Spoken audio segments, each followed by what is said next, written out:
Hello, I'm Richard with EV4U Custom Conversions, and in today's video we're going to do kind of a final walk around overview of this cargo trailer conversion, where we took a 8-foot by 16-foot cargo trailer and converted it to a self-contained all-electric travel trailer, recreational vehicle.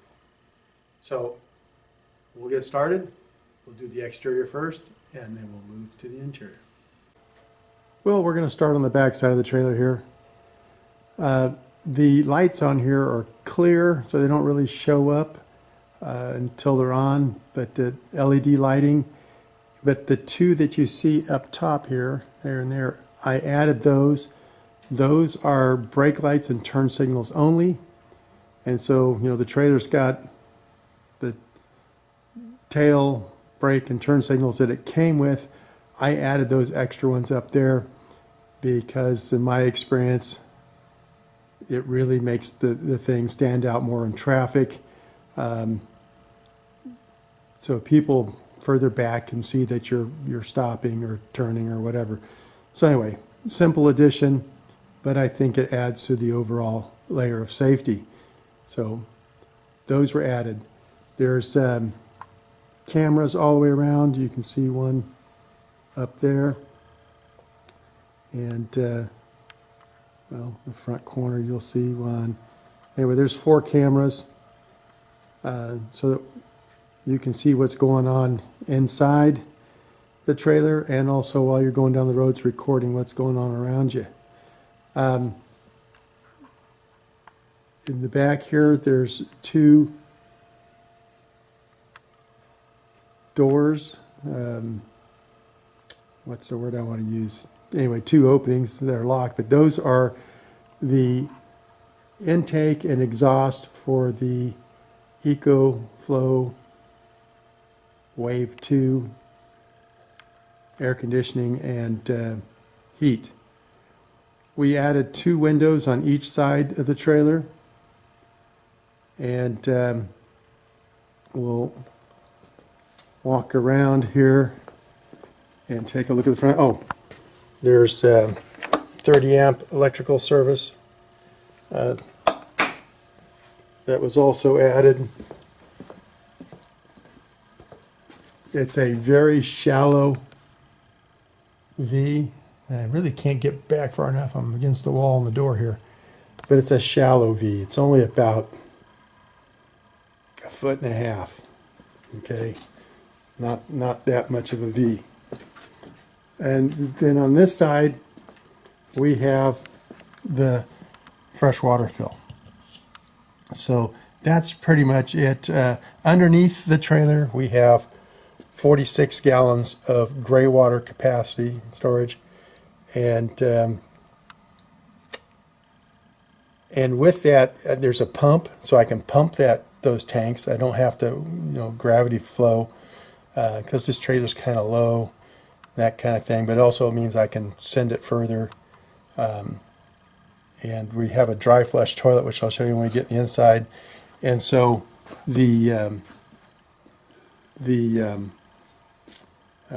it's just gray water, and so we can pump it a distance through a regular garden style hose. And there's also a 12-volt power outlet out there, so I can hook some other 12-volt device up.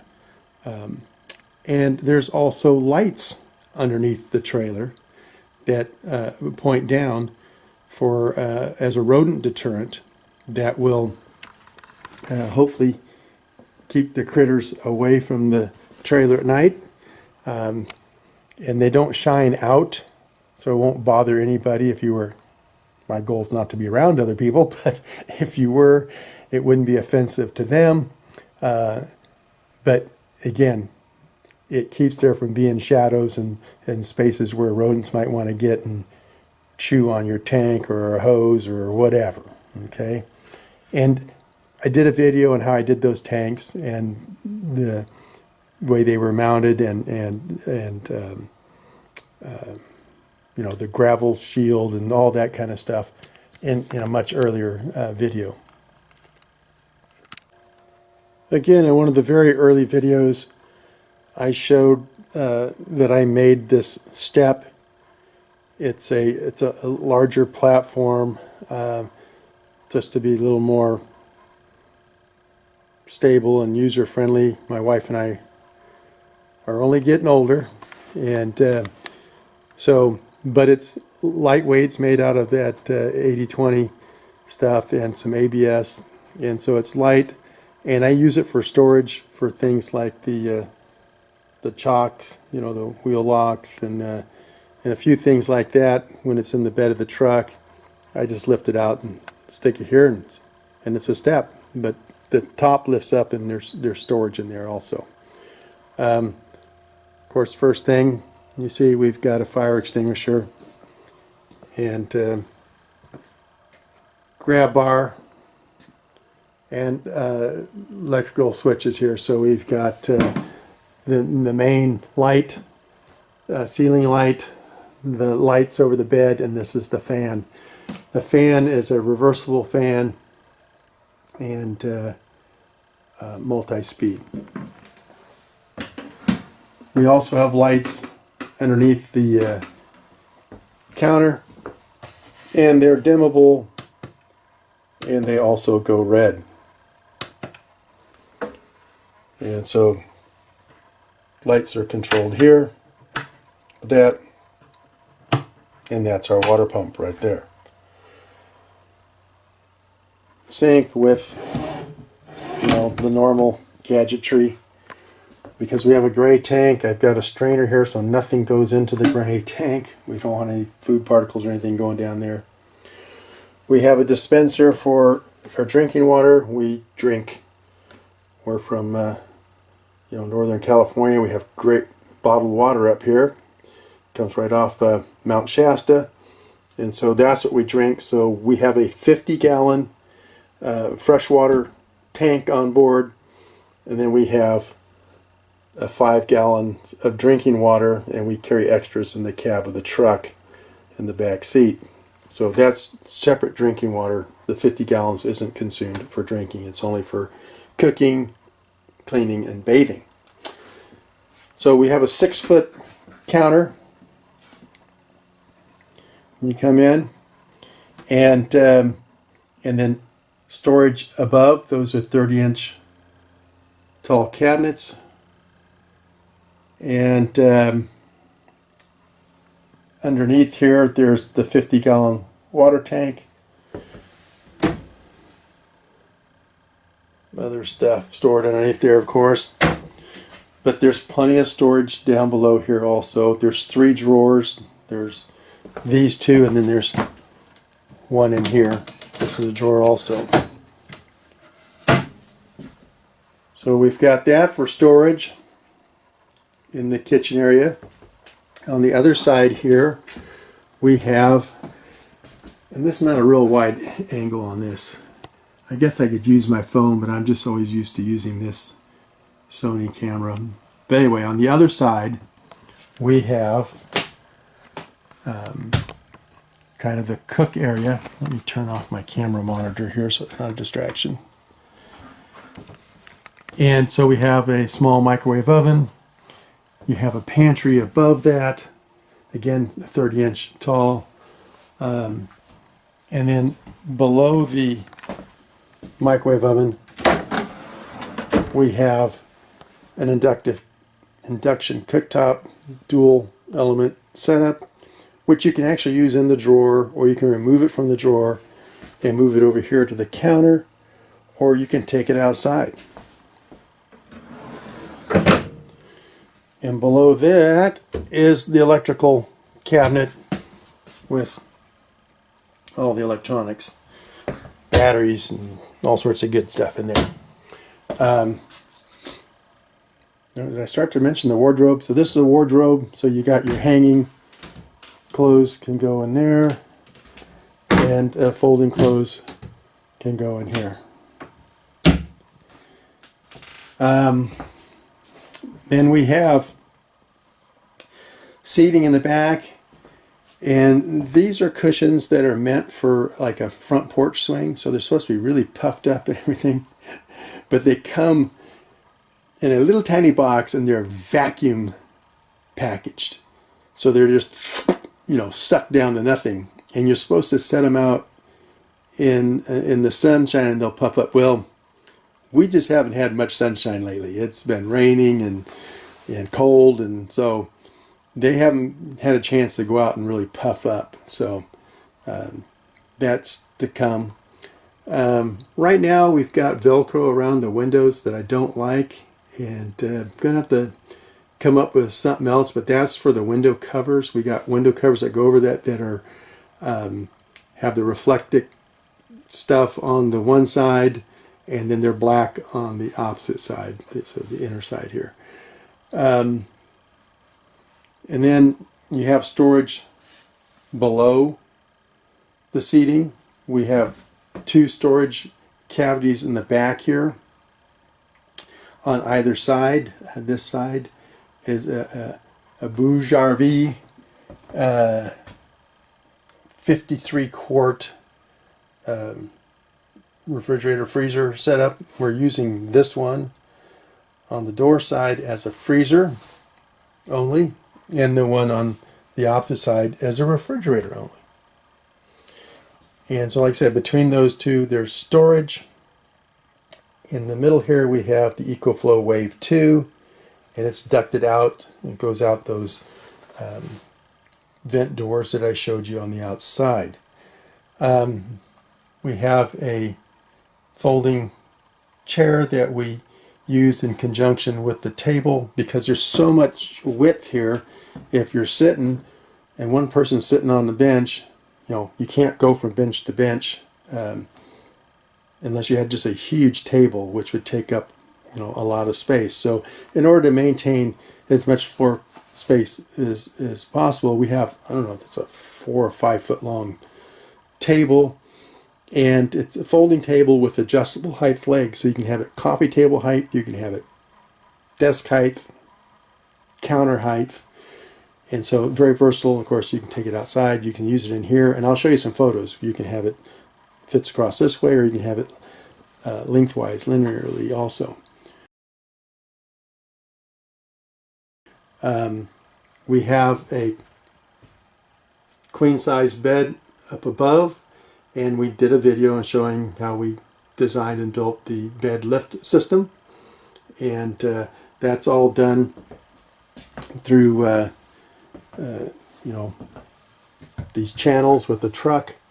I have a pin for safety when it's up, and it's just a cable system that goes to what I call a cable truck, and all that's behind here goes down to a winch, which is behind the EcoFlow Wave 2.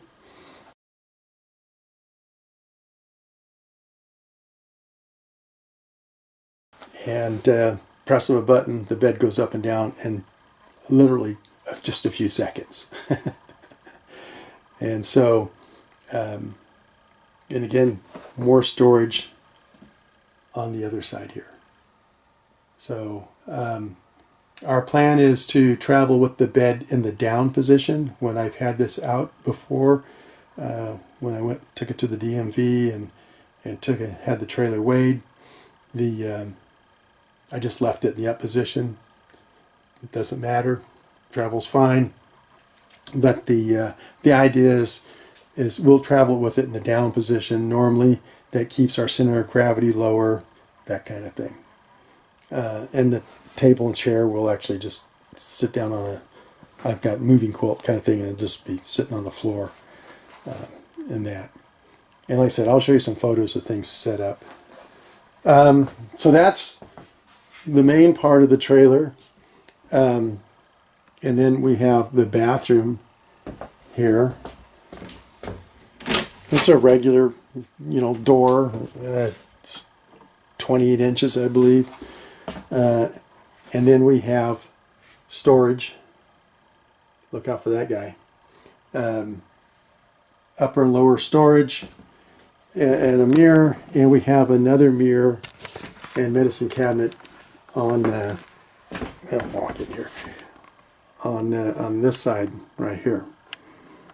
And then we have our Laveo dry flush toilet, and you can see we have storage above it, and over here we have a 32-inch by 32-inch shower with the Nautilus door.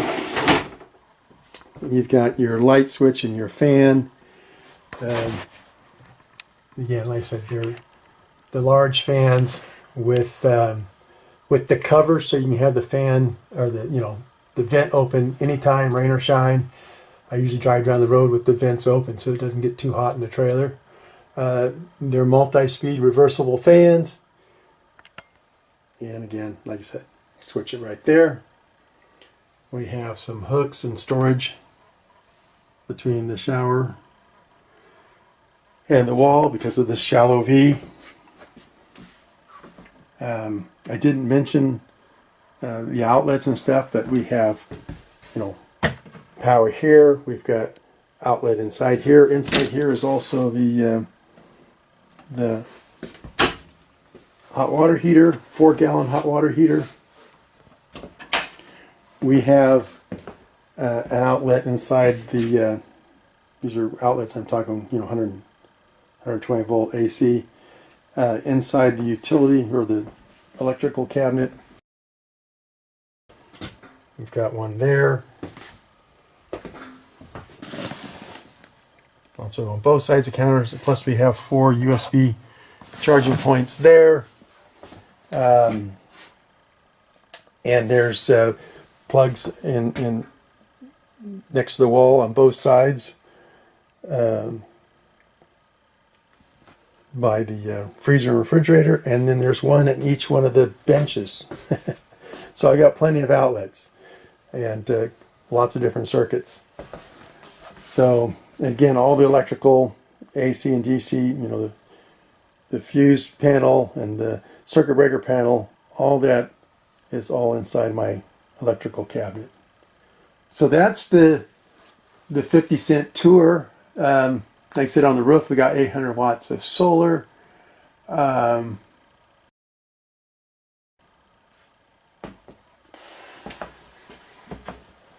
don't know what else to tell you.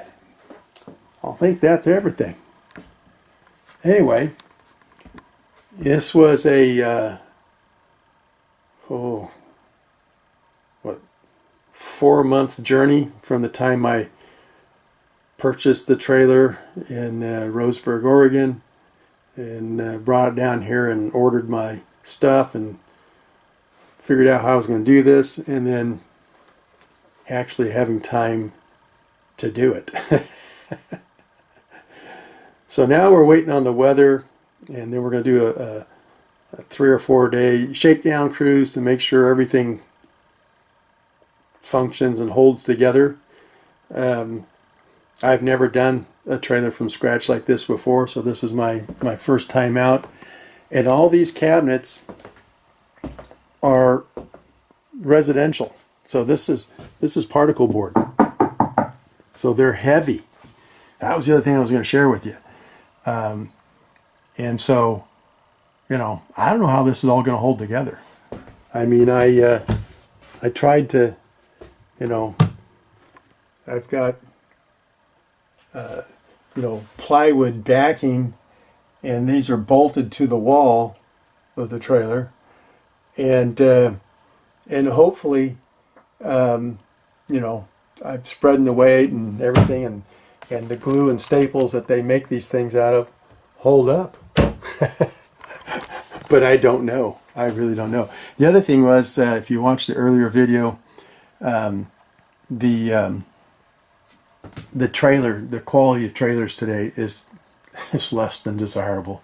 I could have rebuilt the whole trailer, and if I had the time and inclination, I probably should have. I have a vent down there, so again, if you're in the bathroom taking a shower, you get the fan on, it allows air to come from the rest of the trailer and help clear and keep any steam and moisture from building up in the bathroom. Usually most RVs, you'll see they have the bottom of the door, it sits way high. It's way up so that they can suck air underneath the bottom. or they leave a gap at the top, or both. And I just don't care for that, so I put a vent on the side there. I've owned a lot of travel trailers, starting since 1979 when we got the first one. So I'm not a novice to the whole experience, but I am a novice in designing and building my own. So we wanted something that was not too claustrophobic feeling, one that was functional. So we have full queen size bed, just like we have at home. We have a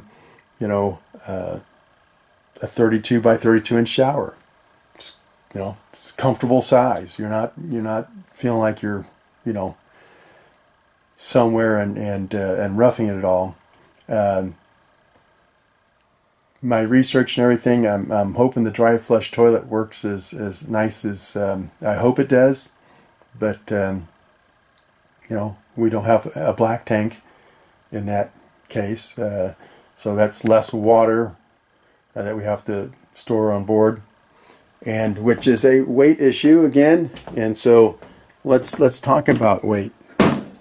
This trailer has a gross weight rating of 7,000 pounds, and empty it was basically 2,800 pounds. And I I added, by the time everything's said and done,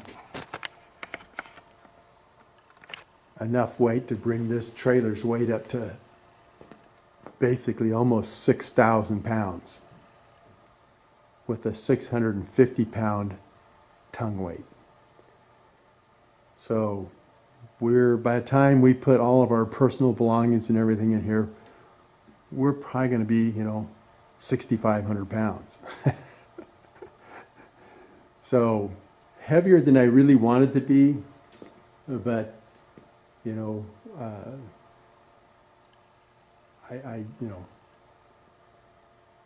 I wasn't really building to keep the weight down so much as I was building it in a way that it fit our particular wants and desires.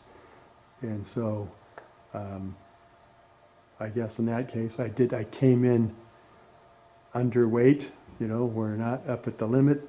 We're closer than I really wanted to be. I wanted the trailer to be between 5,000 and 6,000 pounds, but obviously that's not the way it turned out. Few other facts about the trailer, just in that overview thing is there's the walls and ceilings have 1 inch of the hardboard foam insulation, the pink stuff. And then we have 1.5 inches in the ceiling.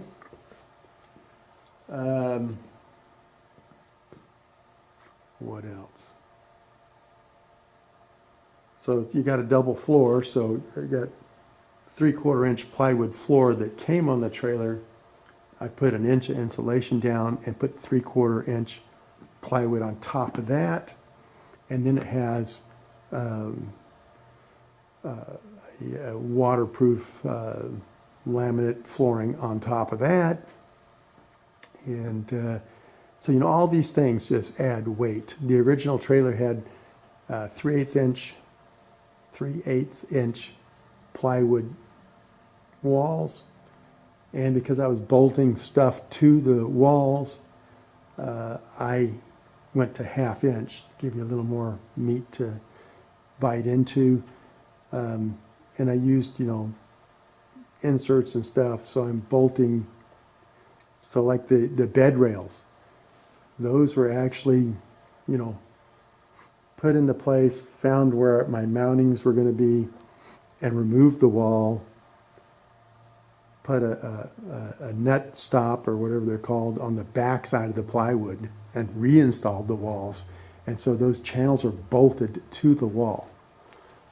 So the cabinets aren't. The cabinets are just an insert where you drill a hole and you put a threaded insert that gets threaded into the wood, and then the bolt threads into that. And we'll see how all that holds up. I really don't know. I don't have any experience in doing all this, and I'm not a carpenter.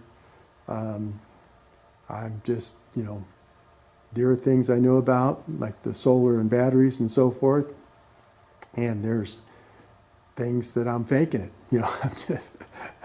I'm just guessing and hoping that it all works as desired, and I'll let you know, because we're going to do a,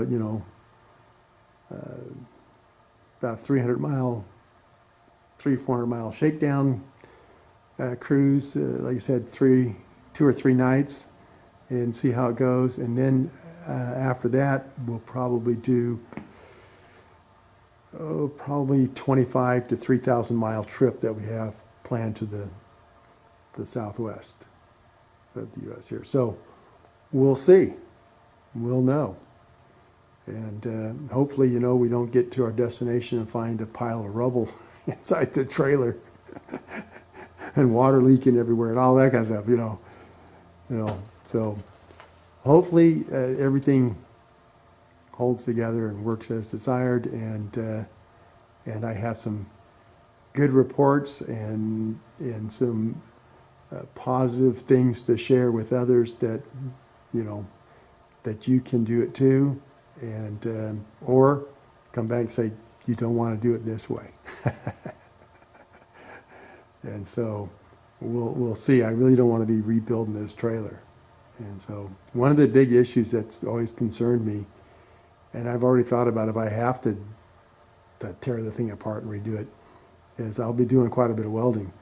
But the metal that they used and everything was very thin, and probably 50% of the screws didn't take. And so I had to do a lot of patching, where you put a screw in and hope that the metal, didn't spread, because the metal that they used is so thin. And so I used, some finer threaded screws to get a bite and not strip, but yet hold and not back out. So we'll see. We'll see. I just don't know. The overall trailer quality, I have not been impressed. And you don't know till you really tear the thing apart and look at it. And once I did that, I was like, oh gosh. So I've had some concerns and reservations since day one. I also have, which you've seen in other videos and at the racetrack and so forth, we have a Hallmark trailer that we haul vehicles in. And the Hallmark trailer is the same. It's an 18-footer, no flat front, versus the 16-foot cargo trailer. But they're both a 7,000-pound gross trailer weight. But if you look at the Hallmark, and it's a 2004 versus a 2023, but the Hallmark is built like a Mercedes compared to this thing being a Yugo. So it was just what was available, what was the price range, blah, blah, blah, and we're hoping for the best. And we'll let you know, good or bad. I'll let you know how things work out. So hope you subscribe so you get notified when we do these. We're going to have some more car videos coming up from conversions and so forth. So hopefully we have something that you get a benefit from. So until next time, hope you enjoy the ride and have a great day.